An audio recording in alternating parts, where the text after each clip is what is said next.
Part 10 po ng ating Science Majorship Enrichment Questions. Start number 1. Which of the following is weakly repelled by magnets? Letter A, diamagnetic. Letter B, paramagnetic. Letter C, ferromagnetic. Letter D, antiferromagnetic. Answer po natin, letter A, diamagnetic. Kapag diamagnetic, meron pong mga, yung mga electrons nila, lahat sila paired. Okay? Kaya merong weak repulsion. Kapag paramagnetic, merong weak attraction. Dahil dun sa mga unpaired electrons. Kapag ferromagnetic, dito na po merong strong attraction. Okay? Ano po yung halimbawa natin ng mga ferromagnets? Yung iron, cobalt, nickel. Antiferromagnetic naman po, yung net magnetic moments nila nagka-cancel. So, they are not repelled. Okay? Kapag tinanong po sa board exam, merong isang pure substance, which is an element na antiferromagnetic. Ang sagot po natin, chromium. Okay? Ito lang po yung kaisa-isang element na antiferromagnetic. Although merong mga iba't ibang compound na antiferromagnetic, no? Pero kapag element lang po, ang sagot po natin, chromium. Alright, next, number 2. Which of the following lanthanides is used in the production of strong permanent magnets? Ang answer po natin, letter A, neodymium. Okay? Actually, ang neodymium po, ito po yung gumagawa po yun ng magnet na strongest commercially available magnet. Okay? Dahil po sa mga unpaired electrons dito sa 4f orbitals. Neodymium. Ito po, knowledge level question to. So, kapag tinanong po, strongest permanent magnet or strongest commercially available magnet, ang sagot po natin, neodymium. Next, number 3. In a first-order reaction, the rate of reaction depends on letter A, the square of the reactant concentration. Letter B, the inverse of the reactant concentration. Letter C, the natural logarithm of the reactant concentration. And letter D, the reactant concentration raised to the power of 1.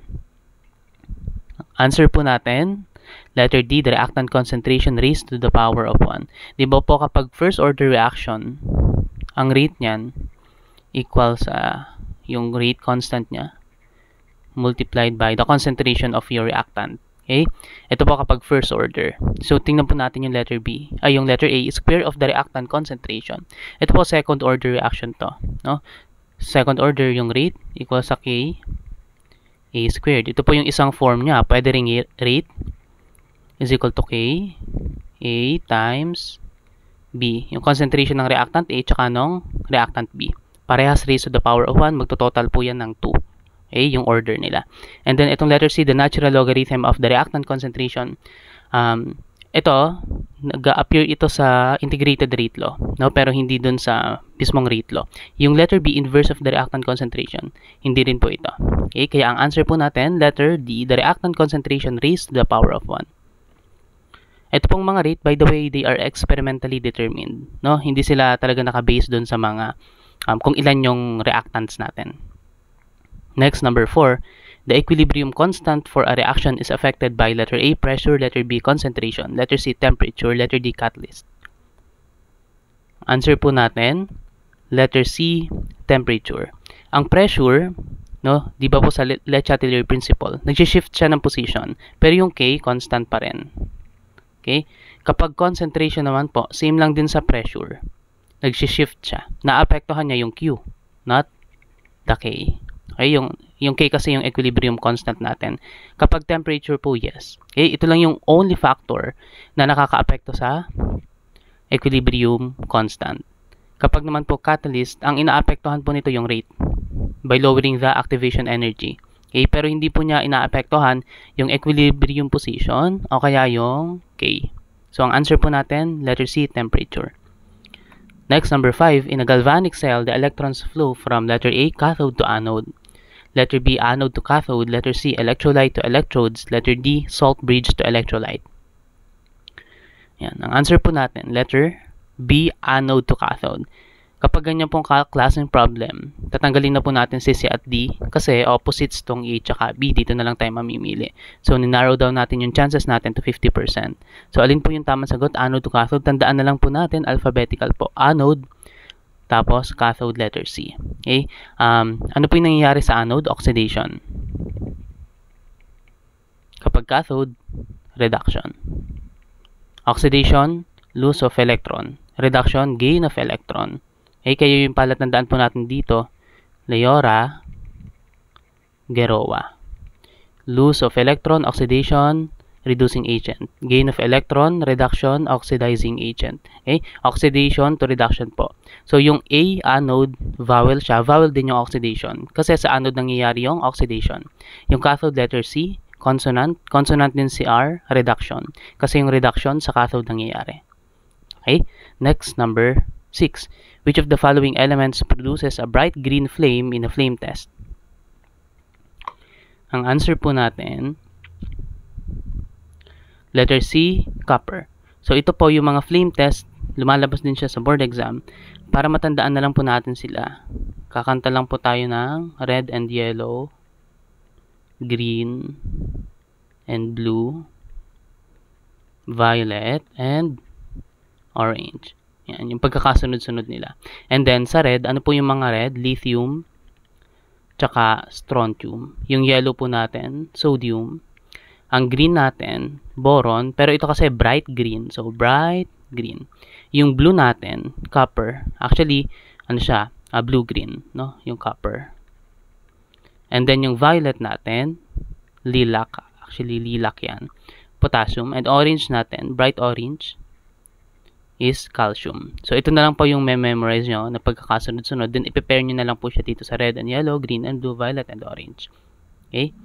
Next, number 7, according to Kepler's second law, a planet moves, letter A, with constant speed along its orbit. Letter C, faster when farther from the sun. Letter C, faster when closer to the sun. Letter D, in a circular orbit around the sun.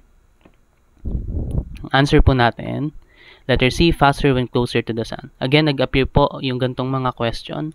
Kaya yung letter A, cancel na natin. Letter D, cancel na rin. Kasi yung B and C, opposite sila. So, either of the two is correct. Okay? Ito pong question na ito, it's about the law of equal areas ni Johannes Kepler. Kapag daw po mas malapit yung planet sa sun, mas mabilis dapat siya. Bakit? Kailangan niya mag-cover ng equal area. Okay? In comparison doon sa planets na mas malayo sa sun. So, for example, nandito po yung sun natin. Tapos, meron ditong elliptical orbit ng isang planet, and then another orbit ng mas malayong planet. Again po, ang mga planets, no, hindi sila circular talaga, elliptical yung orbits nila.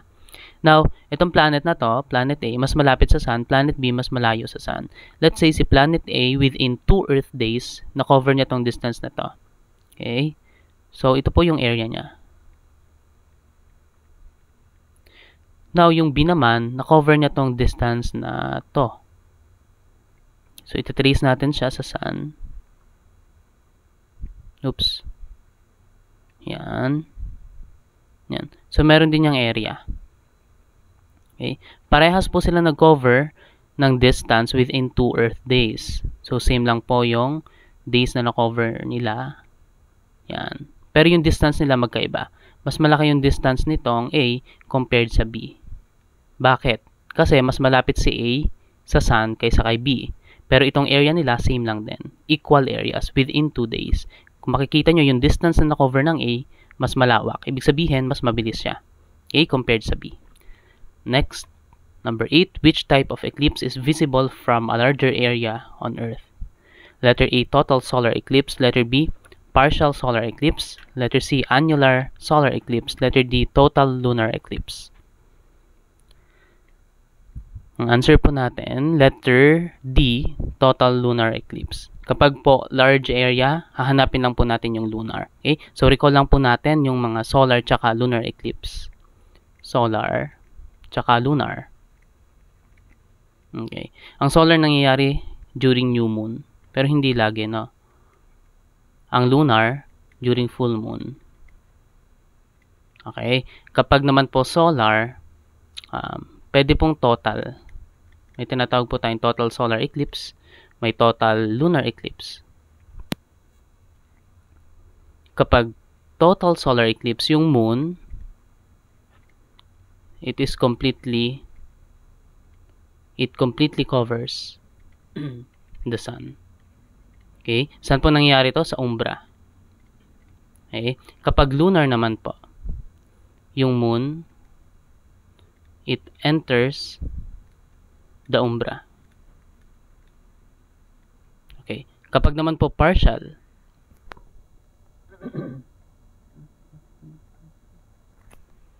yung moon, sa solar, partial solar, the moon partially covers the sun. Saan po ito nangyayari? Penumbra. Okay? Kapag lunar naman po, yung part of the moon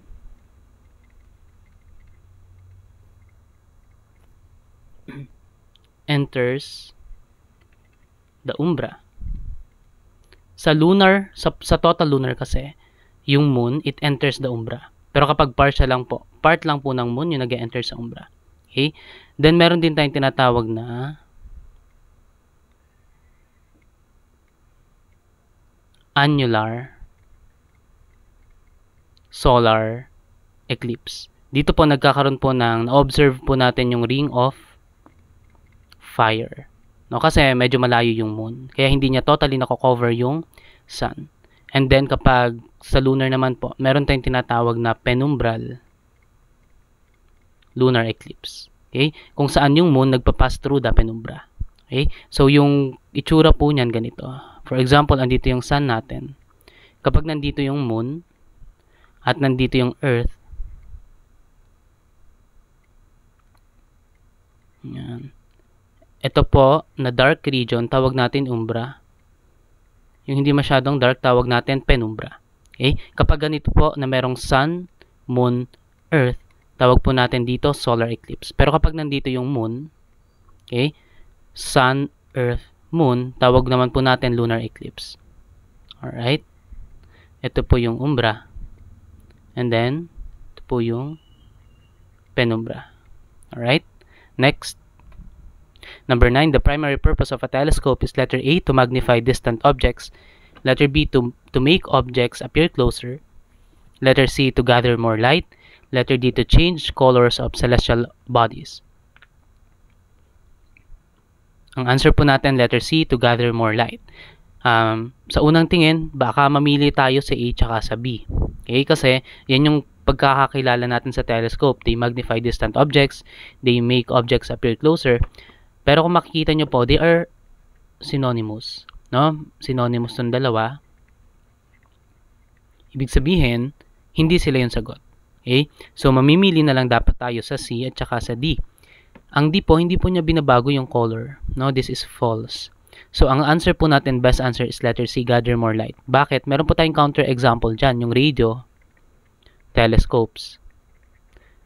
No? Ang mga radio telescope kasi, hindi naman sila nagmamagnify ng distant objects. They don't also make objects appear closer. Ginagawa nila, naggagather ng light. Yung light po kasi, malawak yung definition yan. Diyan po yung electromagnetic waves. Okay? For example, ang radio telescope, nagagather sila ng radio. Radio waves. Ang radio waves ba, EM waves? Yes. Ang EM waves ba, light? Yes. Kaya ang answer po natin, letter C, to gather more light. Okay? Yung letter E at saka yung letter B, medyo mga hindi naman totoo talaga for all telescopes. For example, yung letter B, to make objects appear closer, true yan sa mga binoculars. Binoculars. Pero hindi siya true for radio telescopes. Okay? So, ang best answer, letter C, to gather more light. Ito po yung primary purpose niya. Next, number 10, radio telescopes are useful because they, letter A, can detect light from stars. Letter B, can work in cloudy conditions. Letter C, can only be used in space. Letter D, are smaller than optical telescopes. Ang answer po natin, letter B, can work in cloudy conditions. Okay? Itong letter A kasi, detect light from stars, optical telescopes po yan.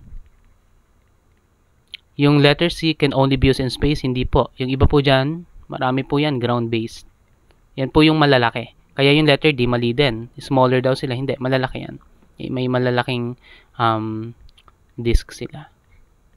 Parang ganyan. Okay? So, ang answer po natin, letter B, can work in cloudy conditions. Kasi yung mga radio waves, tumatagos sila. Okay? They pass through clouds. Kaya ang answer po natin, letter B, can work in cloudy conditions.